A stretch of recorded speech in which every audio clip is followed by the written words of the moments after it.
Bonjour, Nicolas Butorovic. Je voudrais tout savoir sur le vent. Alors, première question, qu'est-ce que le vent? Buenas tardes, el viento es aire en movimiento. Bonjour. Le vent, c'est de l'air en mouvement qui se déplace toujours d'une zone de haute pression, généralement associée au beau temps, vers une zone de basse pression, généralement associée au mauvais temps. Entre ces zones, plus la différence de pression est importante et plus la vitesse du vent est grande. La velocidad del viento. Et en Patagonie, d'où vient le vent? Pour bien comprendre les mouvements du vent sur la Terre, il faut savoir qu'il existe de manière permanente, sur la surface du globe, des zones de haute et basse pression. Les régions de basse pression sont situées sur l'équateur et aux latitudes 60 degrés des hémisphères nord et sud, pendant que les zones de haute pression sont situées sur les 30e parallèles nord et sud, ainsi qu'aux deux pôles. Ceci crée une circulation d'air sur toute la planète. Mais l'air est aussi soumis à des déplacements verticaux dus au changement de température et de pression, ainsi, bien sûr, qu'au relief de notre planète. Par exemple, lorsque le vent du Pacifique vient buter contre les Andes, il s'élève et se refroidit en prenant de l'altitude.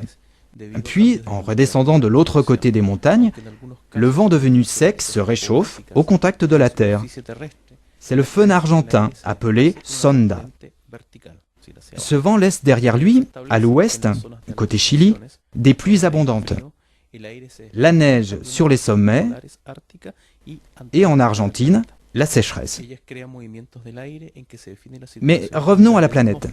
Quand l'air chaud monte et que l'air froid descend entre les différentes zones des hautes et basses pressions, cela crée une circulation d'air dans des espèces de gros tuyaux fictifs qu'on appelle des cellules. Et que se passe-t-il dans ces cellules? À l'intérieur des cellules, les mouvements du vent sont dominants et réguliers. Mais il arrive parfois que des microclimats contredisent cette généralité. Donc, entraîné par la rotation de la Terre, l'air qui descend dans une zone de haute pression tourne dans le sens des aiguilles d'une montre dans l'hémisphère nord. Dans l'hémisphère sud, il tourne dans le sens contraire.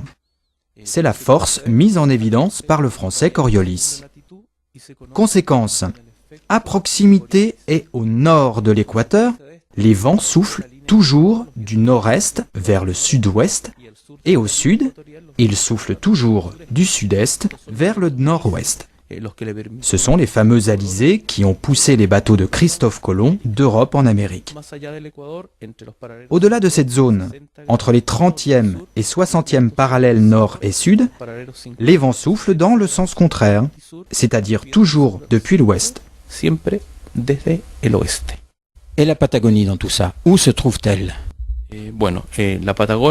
Eh bien, la Patagonie se trouve entre les 40e et 60e parallèles de l'hémisphère sud, là où les vents soufflent toujours d'ouest en est.